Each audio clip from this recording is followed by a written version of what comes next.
नमः शिवाय। स्वागत है आप सभी का आज की इस वीडियो में। ऐसे लोगों पर होती है भगवान की कृपा। ऐसे मतलब कि कैसे लोग? ऐसे लोग जो अपने मन को निर्मल रखते हैं, उनके मन में हमेशा शांति बनी रहती है, और ऐसे लोग जो हमेशा दूसरों के प्रति करुणा भाव रखते हैं। अब आप बोलेंगे कि कभी कभी तो हमें ये फील होता है, कभी कभी मन शांत भी रहता है, कभी कभी दूसरों के प्रति दया भी आती है, पर कभी कभी छल कपट भी आ जाता है। कभी ऐसा लगता है कि उसका तो मैं इतना बुरा कर दूं, जिसने मेरे साथ बुरा कर दिया मैं उससे हर प्रकार से बदला ले लूं। ऐसा नहीं सोचना। ऐसे ही लोगों पर भगवान की कृपा होती है जो अपने मन को निर्मल रखते हैं, पवित्र रखते हैं। क्योंकि भगवान हर समय आपकी किसी ना किसी रूप में तो परीक्षा ले ही रहे हैं। आप हो सकता है कि किसी पर गुस्सा कर रहे हो, पर वो भी भगवान की एक परीक्षा ही है। हाँ, ऐसा हो सकता है बहुत बार आपकी लाइफ में जहां पर आपके साथ गलत हो रहा है और आपको अपने लिए आवाज भी उठानी पड़े, पर किसी ने आपको थोड़ा सा कुछ बोला और आप एक की 4 बातें 8 बातें जाकर उसे सुना रहे हैं, तो वो कहीं से भी जस्टिस नहीं है। और सामने वाला अगर आपके जितना पावरफुल नहीं है और आपसे किसी भी रूप से थोड़ा सा भी कम है, तो आप उसके ऊपर अगर धौंस जमा रहे हैं, तो वो तो भगवान को बिल्कुल भी पसंद नहीं है। आप ये समझिए कि डेली लाइफ में भगवान आपकी छोटी छोटी परीक्षाएं लेते रहते हैं। जैसे मान लीजिए आपने अपने घर में रहते हुए किसी को देखा कि कोई आपके ग्रैंड पेरेंट्स है, आपका दादाजी हैं, दादी जी हैं, पेरेंट्स हैं आपके, उन्होंने आपसे एक गिलास पानी मांग लिया। उसमें भी आप बोलने लग गए, अरे इनका तो यही काम है, हर समय ऐसे ही करते रहते हैं। और फिर आपने पानी दे भी दिया। चिक चिक झिक झिक करके जो भी काम करता है उस पर भगवान की कृपा कभी नहीं होती।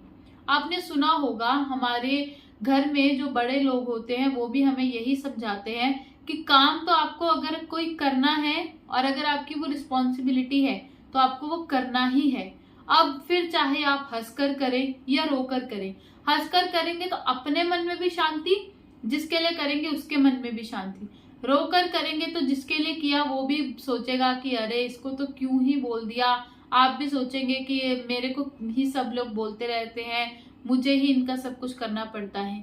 एक तो आपके अंदर मैं नहीं आनी चाहिए कि मुझे ही सब बोलते हैं, मुझे ही सब करना है, मैं ये भी करूं, मैं वो भी करूं।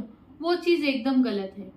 और उससे भी इम्पोर्टेंट है, हम भगवान को हमेशा बाहर की चीजों में ढूंढते हैं कि भगवान आ जाएंगे, जैसा हमने चित्र देखा उस रूप में हमारे सामने प्रकट हो जाएंगे और फिर हमसे आकर बात करेंगे, हमें प्यार करेंगे, हमसे हमारी समस्याएं पूछेंगे, उसका हल करेंगे। उससे भी इम्पोर्टेंट ये है कि जैसे हमने सुना है और जो एक सच बात भी है, हर जीव में परमात्मा वास करते हैं। आपके घर में जो भी लोग हैं, जितने भी लोग रहते हैं, वो सब कुछ ना कुछ तो आपके लिए कर ही रहे हैं। कोई शायद आपके लिए खाना बना रहा होगा, कोई शायद आपके लिए कपड़े धो रहा है, कोई आपका टिफिन पैक कर रहा है, या आप कोई ऐसा पर्सन है जो घर पे कमा कर लेकर आ रहा है ताकि आप अपने घर के सारे जो खर्चे हैं उससे मैनेज कर सकें। कोई आपको दवाई दे रहा है, कोई आप अगर आपकी तबीयत ठीक नहीं है, कोई आपकी किसी भी तरह से सेवा कर रहा है। तो हर एक इंसान में भगवान को देखिए। ये नहीं कि हर एक से चिक चिक करने लग जाए। अगर आप कमा के ला रहे हैं, अपने हस्बैंड अपनी वाइफ से बोलने लग जाए, तुम्हारा तो यही काम है, तुम तो खर्चीली हो, तुम ये करती हो, तुम वो करती हो, और जिसने खाना बना दिया उसमें कमी निकाले, इसमें तो नमक तेज है, मिर्च कम है, मिर्च ज्यादा है। मतलब कि किसी भी तरह से सामने वाले को ठेस पहुंचे आपके शब्दों से, ऐसा काम आपको करना ही नहीं है। जिस दिन आप ये चीज छोड़ देंगे, उस दिन आप देखेंगे कि आपकी लाइफ कितनी ही ज्यादा बेटर होनी स्टार्ट हो गई है। आपको सबसे पहले ये समझना है कि हर एक इंसान के अंदर भगवान है। अगर मैं उससे बदतमीजी कर रहा हूं, तो एक तरह से मैं भगवान का ही निरादर कर रहा हूं। मैंने आपको बार बार बोला है कि अपने हक के लिए, सही गलत के लिए आपको जरूर पॉइंट आउट करना है, पर हमेशा अपनी बात को अच्छे तरीके से रखिए। स्टार्टिंग में आपको हो सकता है कि प्रॉब्लम आएगी, बट धीरे धीरे वो चीज आपके स्वभाव में उतर आएगी, और जिस दिन आपका स्वभाव अच्छा बन गया उस दिन आप पर कृपा होगी ही। और अपने मन को छोटा मत कीजिए। मैंने बहुत से लोगों को देखा है, किसी को कोई भी चीज देने से पहले उनके मन को ऐसा फील होता है कि जैसे मैं तो अपने जिगर का एक टुकड़ा ही दे रहा हूँ। देने वाले लोग तो वो भी दे देते हैं जब जरूरत पड़ती है, पर अभी आपको इतना बड़ा सेक्रीफाइस करने की जरूरत नहीं है।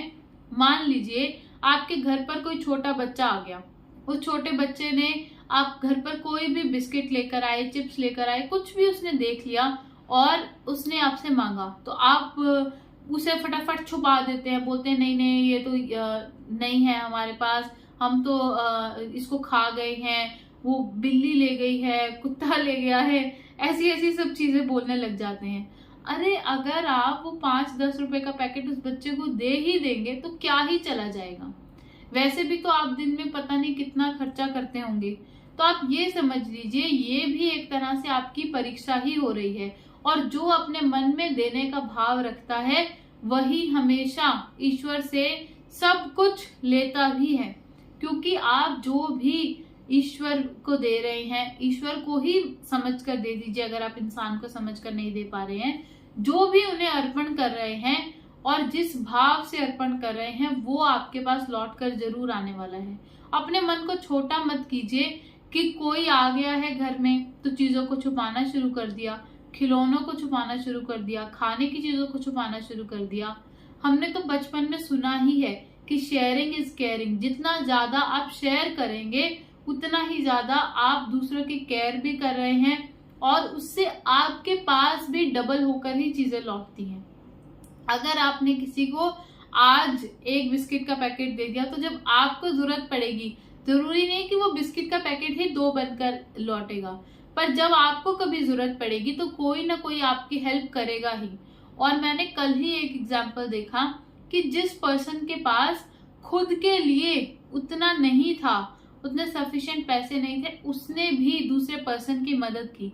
अब आप मुझे ये बताइए कि अगर कोई अपने तरफ से एक्स्ट्रा एफर्ट्स डाल के किसी और की हेल्प कर रहा है तो भगवान उसका भला कैसे नहीं।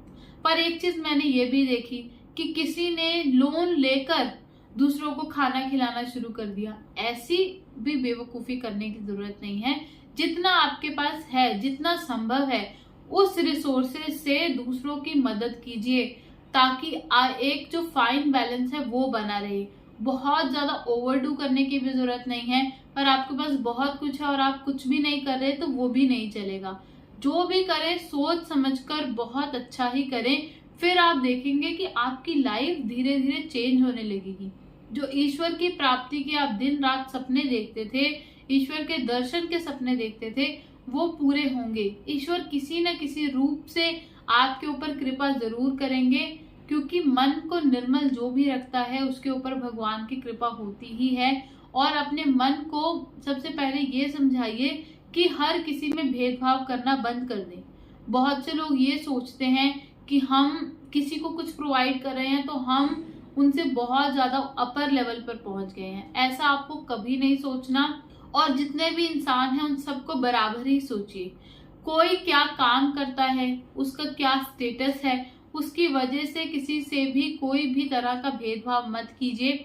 हाँ, किसी का स्वभाव अच्छा नहीं है और अगर आप उससे दूरी बनाकर रखना चाहते हैं फिर वो ठीक है, क्योंकि आप जब ऐसे लोगों की संगति में आएंगे तो कहीं ना कहीं उसका असर आपके ऊपर भी होगा। इसीलिए अपनी संगति को भी अच्छा रखें और अपने मन को भी निर्मल रखें। फिर देखें कि आपके ऊपर कृपा कैसे होगी।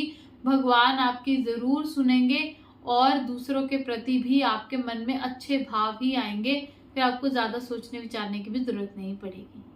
धन्यवाद। हर हर महादेव। जय हिंद, जय भारत।